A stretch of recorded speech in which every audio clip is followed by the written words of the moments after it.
Halo saudara-saudara, hari ini kita akan coba melanjutkan kembali pertemuan di mata kuliah biostatistik ya, yang temanya adalah penyajian data dan analisa univariat.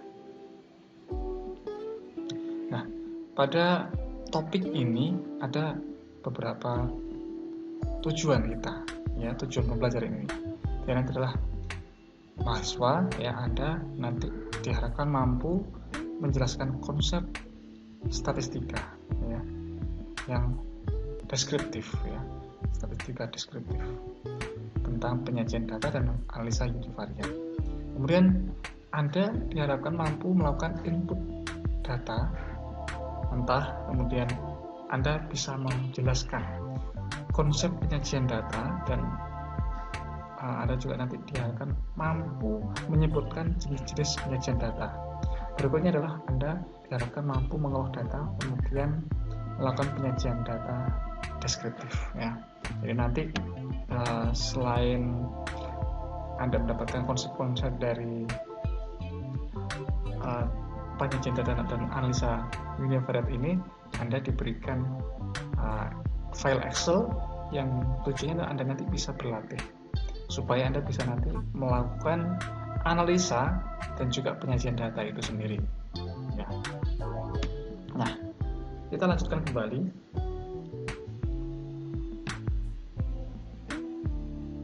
Untuk pertama ya, terkait dengan analisa univariat.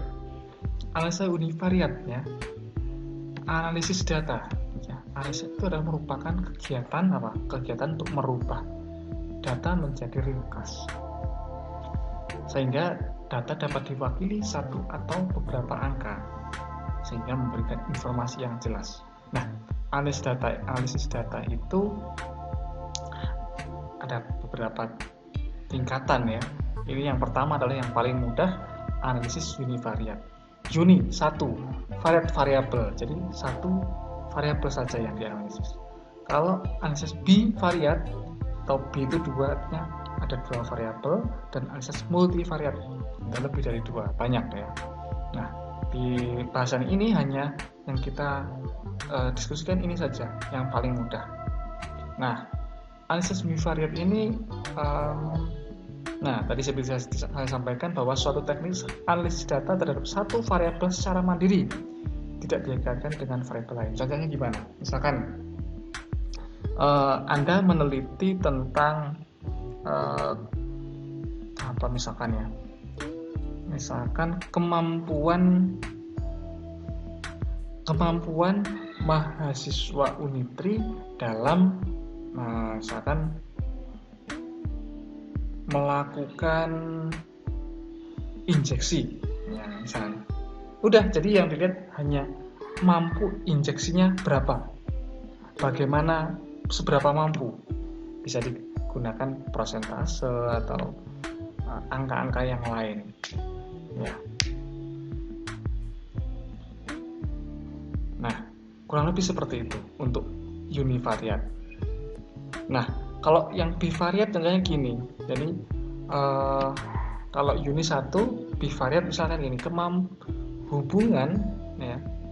hubungan indeks prestasi IP ya terhadap kemampuan mahasiswa dalam melakukan injeksi. Nah, itu adalah baru dua variabel. Yang pertama adalah IP-nya dibandingkan dengan dihubungkan dengan kemampuan injeksi, IP dan injeksi. Bagaimana?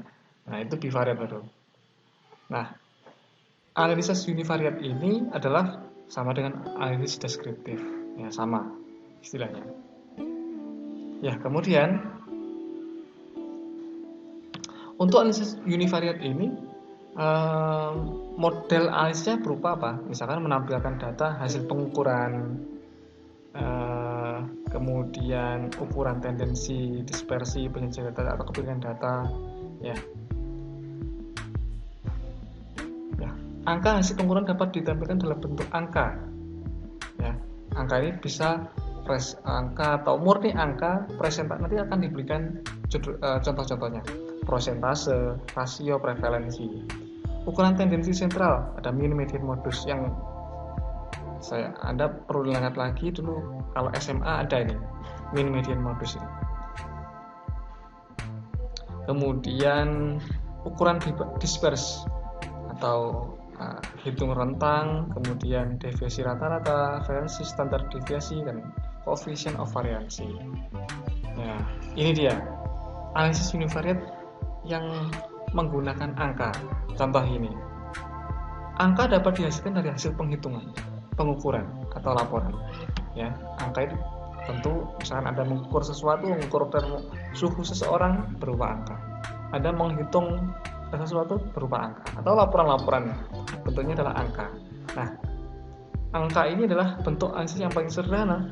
Contohnya, misalkan Anda punya data jumlah berita ISPA 50 berita. Ya, sederhana sekali kan, ini paling sederhana. Jumlah penderita paru, penderita TV paru adalah 15 orang. Udah selesai ya, angka. Kemudian ini rate. Ya, rate mengukur probabilitas suatu peristiwa atau mengukur kemungkinan suatu peristiwa. Langsung saja kasih contohnya ini. Misalkan angka kematian bayi atau IMR 91 per 1000 kelahiran. Nah, contohnya ini, insiden rate penyakit diare 1,1 per 1000 penduduk. Nah, kita lihat konsepnya lagi, merupakan perbandingan antara jumlah suatu peristiwa dibekali oleh semua yang memiliki kemungkinan terkena. Nah, misalkan contoh ini, angka kematian bayi. Ini ada misalkan kematiannya sekian puluh kematian, kemudian dibagi dengan kemungkinan yang bisa terkena, berapa jumlahnya, dikalikan K itu adalah konstanta. Yang besar konstanta tergantung sesuai kebutuhan analisis, misalkan 1000, 100.000. Yang kalau ini menggunakan 1000 kelahiran, artinya K-nya pakai 1000. Ya. Biasa dipakai untuk ukuran kelahiran, kesakitan, dan kematian. Berikutnya adalah analisis Poiseuille yang dengan rasio. Ya, rasio. Apa itu rasio? Nah, itu adalah suatu perbandingan antara jumlah suatu peristiwa dengan jumlah peristiwa yang lain. Contoh ini misalkan, ini perbandingan ya, sex ratio, perbandingan penduduk laki-laki dan wanita. Contoh ini.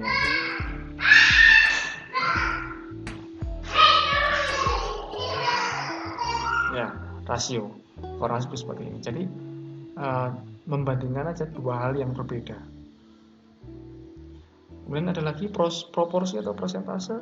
Bagaimana ini merupakan suatu perbandingan antara suatu jumlah kejadian sebagai pembilang dengan seluruh kejadian pembilang.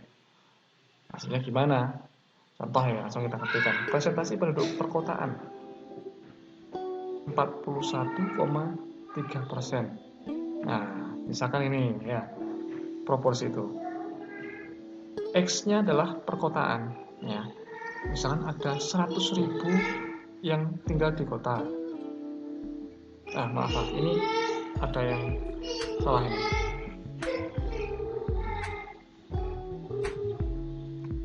Ini X ini.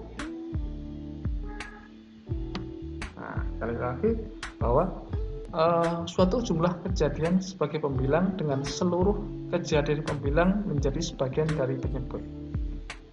Nah, contoh di Indonesia contohnya ya.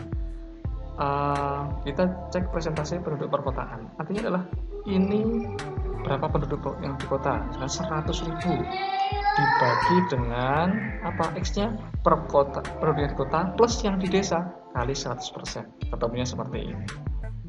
Ya, lagi presentasi rumah sehat 35%. Artinya bagaimana? Artinya jumlahnya yang sehat berapa? Ketemunya. Kemudian jumlah yang sehat plus yang tidak sehat kalikan 100%. Itu jadinya adalah proporsi atau persentase. Nah, kita lanjutkan kembali. Ini tentang penyajian data. Kalau di awal tadi adalah analisis data, sekarang adalah penyajian. Artinya disajikan, ditampilkan. Nah, apa manfaatnya penyajian data? Kalau misalkan kita sajikan data artinya supaya apa? Bermanfaat untuk penarikan kesimpulan yang tepat dan cepat. Contohnya seperti ini. Ini seperti kita lihat seperti orang-orang yang melihat suatu data, kan? Ada data-data yang banyak, kemudian dengan begitu bisa melihat ada kenaikan, ada penurunan data, ada persentase yang semakin lebih banyak, misalkan gitu ya. Itu fungsinya dari penyajian data. Kemudian mempercepat pengambilan keputusan dengan adanya melihat data seperti ini, misalkan contohnya data ini ya, ini ada data semakin meningkat menurun sedikit seperti itu ya. Jadi dengan melihat data seperti itu bisa mengambil keputusan yang tepat. Seorang manajer, seorang perawat dan sebagainya ya.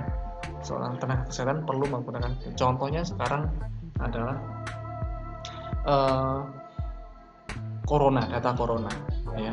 Data corona itu ada peningkatan tiap harinya tuh seperti apa, yang sering Anda barangkali lihat di televisi atau media sosial ya. Setiap harinya kan ada pelaporan dari juru bicara presiden itu ya, Menteri Kesehatan terkait dengan penanganan COVID itu misalkan. Nah, di situ dengan adanya data-data yang disajikan seperti itu, tentu seseorang yang memiliki pemerintah ya, tentu berfungsi untuk menentukan kebijakan saja, apakah kebijakan mereka itu berhasil atau perlu diperbaiki dan sebagainya. Nah, bagaimana proses dari penyajian data ini? Nah, kurang lebih seperti ini. Misalkan nih, ada data itu bisa diperoleh dari wawancara, observasi, kuesioner, pengukuran. Contoh misalkan, kita misalkan data kesehatan di klinik Unitri misalkan. Jadi yang pertama adalah dari data itu bisa wawancara. Jadi mahasiswa yang datang ke klinik diwawancarai, atau observasi misalkan kesehatannya, observasi ketika sudah masuk di klinik, dilihat observasi bagaimana perilakunya, atau misalkan ya. Kemudian kuesioner, dibagi kuesioner misalkan pakai Google Form dan sebagainya, itu kemudian dapat data yang sakit berapa, yang saat ini dalam kondisi baik berapa, atau dengan cara pengukuran. Contoh misalkan dari pasien-pasien yang datang ke klinik dilakukan pengukuran tekanan darah. Bagaimana data pengukuran tekanan darah ini? Nah, selanjutnya dilakukan pengolahan, ya, diolah dan disajikan. Ya, bisa bentuknya seperti ini, ya, bisa bentuk grafik, bentuk diagram lingkaran misalnya. Nah, ini contoh dari penyajian data. Penyajian data itu bisa berupa tabel, ya, seperti ini tabel, ada grafik, ada teks, ya. Kalau tabel artinya ada namanya, yang ke bawah ini adalah kolom, kalau yang ini adalah baris, ya. Baris itu dari kiri ke kanan, kolom ada dari atas ke bawah. Kolom ya. Kemudian ini grafik, ya. Grafik itu macam-macam ya, ada diagram garis, grafik lingkaran, grafik batang ya, diagram batang gitu. Oke, dan teks. Bagaimana teks? Contohnya seperti ini, ya. Contohnya ini.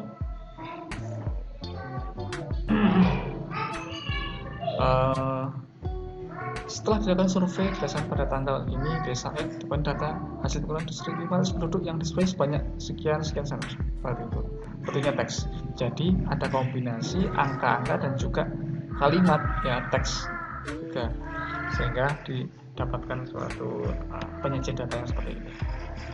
Nah, penyajian data bentuk teks itu tujuannya memberikan keterangan prosedur, hasil, dan integrasi yang dibuat dengan menggunakan tulisan.